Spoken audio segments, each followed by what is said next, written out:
Love what you do and do what you love. നീ ചെയ്യേണ്ട കാര്യങ്ങളെ ഇഷ്ടപ്പെടുക, ഒപ്പം ഇഷ്ടപ്പെടുന്ന കാര്യങ്ങൾ ചെയ്യാൻ ശ്രമിക്കുക. ഇനി പ്രാർത്ഥിക്കണം, അറിയാമോ? കർത്താവേ, ഇത് രണ്ടും ഒന്നായിരുന്നെങ്കിൽ, എന്ത്, ഞാൻ ചെയ്യേണ്ടവ തന്നെയായിരുന്നു എന്റെ ഇഷ്ടങ്ങളെങ്കിൽ പിന്നെ ജീവിതം എളുപ്പമാണ്.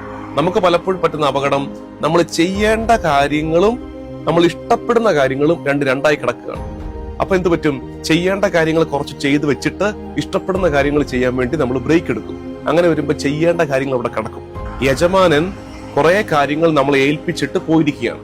തിരിച്ചു വരുമ്പോ ഏൽപ്പിച്ച ഉത്തരവാദിത്തങ്ങൾ ചെയ്യുന്നതായിട്ട് കണ്ടാൽ നമ്മൾ ഭാഗ്യവാന്മാർ. ഏൽപ്പിച്ച ഉത്തരവാദിത്തങ്ങൾ ചെയ്യാതിരിക്കാനുള്ള കാരണം എന്താണ്?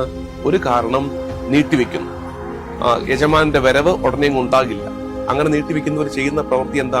ദൈവം ഏൽപ്പിച്ചവയെ നിന്ദിക്കുന്നു. ശരിക്കും നമ്മുടെയൊക്കെ ജീവിതത്തിൽ അങ്ങനത്തെ അപകടമുണ്ട്. നമ്മുടെ കുടുംബത്തെ ശ്രദ്ധിക്കാതിരിക്കാൻ, നിന്ദിക്കാൻ നമുക്ക് അവകാശമില്ല. കാരണം എന്താ?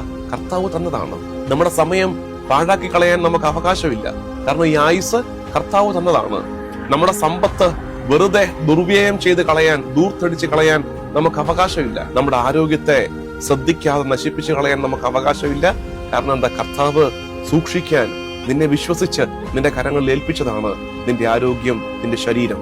അതുകൊണ്ട് ആ ശ്രദ്ധ ഉണ്ടാകണം. നമുക്ക് പറ്റുന്ന അപകടം എന്താ? ചെയ്യേണ്ട കാര്യങ്ങൾ ഒരു സ്ഥലത്ത് നിൽക്കുന്നു, വാട്ട് യു മസ്റ്റ് ഡു, ഇപ്പുറത്ത് വാട്ട് യു ആക്ച്വലി ലവ്, നീ ഇഷ്ടപ്പെടുന്ന കാര്യങ്ങൾ മാറിയിരിക്കുന്നു. അപ്പോൾ ഈ അകലം അപകടമാണ്.